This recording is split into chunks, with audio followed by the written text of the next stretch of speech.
రోజు నేను ఈ ఇబ్బంది పడేవాడిని కానీ కాదు కదా అని అనుకుంటున్నాను అనుకోరా. నీకు ఆ విషయం ఇప్పుడే చెప్తున్నా, నీకు ఆ విషయం ఇప్పుడే చెప్తున్నా. మీరు ఇలాంటి ట్రాప్లో మీరు ఎవరైనా ఉంటే ఇప్పుడే బయటపడండి. ప్రాబ్లం ఏదైనా ఉంటే 112 అనే ఫోన్ నెంబర్కి ఫోన్ చేసి చెప్పండి, పోలీసులు వస్తారు. 112 అనే నెంబర్కి ఫోన్ చేసి చెప్పండి, టోల్ ఫ్రీ నెంబరు, పోలీసులు వస్తారు, సమస్యను పరిష్కారం చేసేస్తారు. భయపడద్దండి.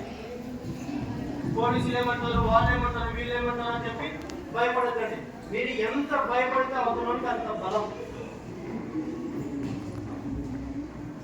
అర్థమైందా?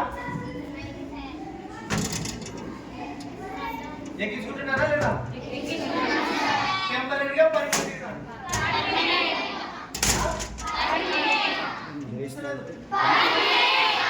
ఇంకా లేదు. మీరందరూ గుర్తుపెట్టుకోండి.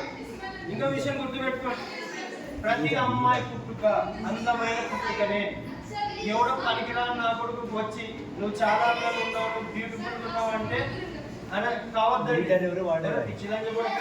నేను పుట్టిందే అన్నా కదా, నువ్వు నా సపరేట్ వచ్చి నాకు అందంగా ఉన్నావని చెప్పాల్సిన అవసరం ఏం లేదురా అని చెప్పండి. నిన్ను చూసుకునేది మీ అమ్మ మీ నాన్న, అవునా కదా? అంటే ఇంకా ఏమన్నా మా అమ్మ కంగారు పడ్డా నువ్వు చాలా అందంగా ఉన్నావురా అని మీ నాన్న అనాలి. నాన్న నువ్వు చాలా అందంగా ఉన్నారా అని చెప్పి మీ అమ్మ అనాలి. ఎవడో దాన్నే పలికిన వాడు కూడా ఎవడో అది ఇది అంటే ట్రాప్ లో పడద్దండి. మీరు చేప పిల్ల కావద్దండి. అయితారా? రైట్, ఓకే, చాలా సేపు అయింది. నేను బాగా చెప్పినానా? మామూలు చెప్పినానా?